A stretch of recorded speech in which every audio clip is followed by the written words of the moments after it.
Ellen actually used to brand herself as TV's Queen of Nice, but as time goes on, we're getting to see more and more just how untrue that statement is. Of course, everyone is smiling and laughing when the cameras are on, but the moment that they turn off, this once joyful work environment turns into a toxic one. Welcome to Top 10 Beyond the Screen. I'm your host, Johnny Rogers, and before we kick this video off, let us know down below what your favorite daytime talk show is and tell us why. I'll also accept daytime game shows.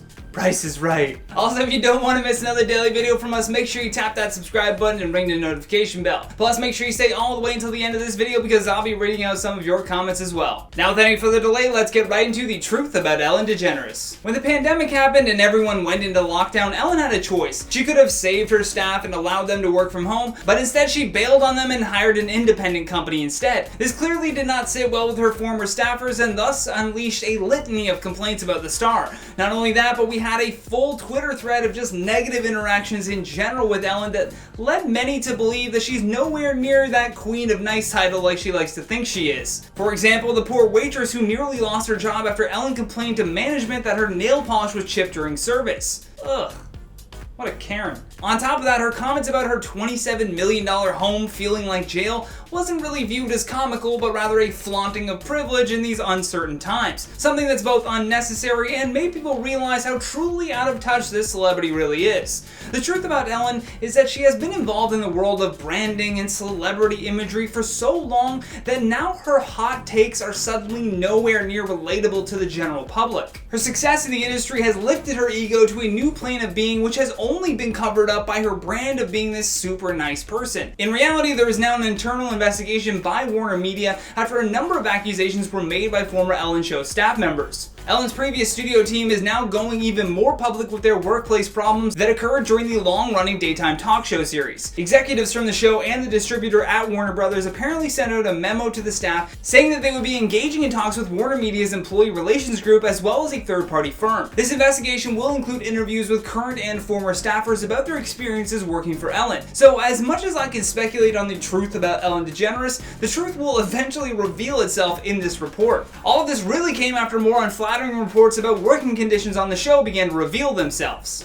In mid-July, BuzzFeed had even published a report alleging that the show had exhibited racism and intimidation tactics behind the scene. Within that report, a former employee said that despite the multi-million-dollar brand having the motto of "be kind," that only happens when the cameras are on. Although this former employee chose to remain anonymous, their reason for being fired from the show really speaks to how that studio runs things. This employee was fired after a bereavement day to attend a family member's funeral. Another employee that spoke with BuzzFeed also said that she walked off the job after repeated comments about her race. Something about how they wouldn't be able to tell the two of them apart. Just stupid microaggressions like that. Although not all of this weight falls onto Ellen, the people she put in charge at the studio just increased this toxic environment, with many lower staff members being told by their manager not to ever even speak with Ellen when they see her. So perhaps the truth about Ellen's toxicity is actually fueled by the people that report to her. It's very possible that when she checks in with them, they just tell her that everyone is happy and that things are going great. That being said, if her name is on the show and she truly has an investment in what's happening, then she needs to take the responsibility of going beyond that. The producers, along with Ellen, have shaped such a brand that tugs on people's heartstrings, but it's all smoke and mirrors. When it comes to the show, they simply do what's going to get likes and what people are going to always fall for, which is usually a positive message. However, as we've witnessed over the last few months, this is the furthest thing from the truth about Ellen. Another former employee said that they were given a warning for creating a GoFundMe campaign to raise money for medical costs that weren't covered by their company's health insurance and then sharing it on social media. After posting the GoFundMe, they said that they were called into the department's head office and told to take it down because of concerns that it might hurt Ellen's image. By the way, this story was also corroborated by 4 other employees that confirmed this with BuzzFeed. Around a month after they were spoken to about the GoFundMe, they were eventually fired from the show after accidentally coming into violation of their contract, which happened after they posted a selfie laughing with coworkers at the office. According to former staffers, those who have more likable personality traits, who are willing to work the 10+ hour days without complaint, and who actively ignore how managers and senior senior level producers treat others have been given new iPhones, JetBlue gift cards, and other swag that the show keeps on hand from its sponsors, which is basically bribing their employees to toe the company line.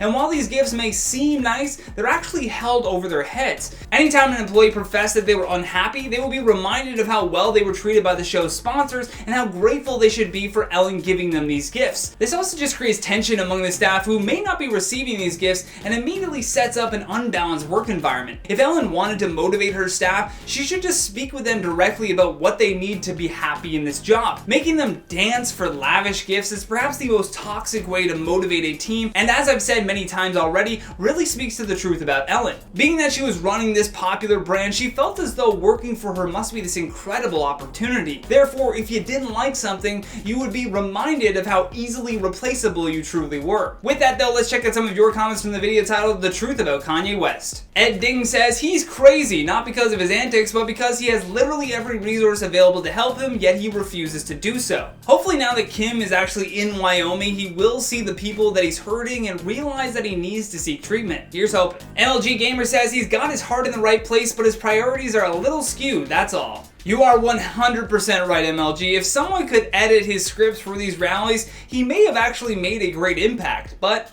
alas, that's the video we got. Sigourney Foreman says, very well articulated, Johnny. Fave song, Flashing Lights, just because I had it on repeat playing GTA and it brings back good memories of playing it. Flashing Lights is a great choice, and wow, just you saying GTA brought back so many memories. I absolutely love that game. I remember my mom took me out of school just so I could buy San Andreas. Was it San Andreas or Vice City?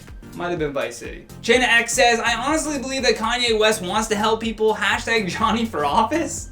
Like, I think he does too, and I appreciate the hashtag, but there's no way I could ever run for any office. Unless they did a reboot of The Office. Jim. I think I'd be a good Jim. Chrissy Knapp says, after hearing all of that, I don't think I'll ever be able to laugh at him quite the same again. Hopefully his situation will just change the way that people speak about those with mental illness. I mean, we're really experiencing the extreme end of it, and we can't just call them crazy because that would just be dismissing a much larger issue in society. And that has been The Truth About Ellen DeGeneres. Thank you so much for watching, and thank you to our editing team for all of their hard work. If you enjoyed this video, then please show us some love here by tapping that like and subscribe button. Plus, don't forget to leave us a comment down below with your thoughts on today's story. And for more videos like this one, all you gotta do is tap that playlist when it pops up. From top 10 beyond the screen, my name is Johnny Rogers, saying until next time, stay classy.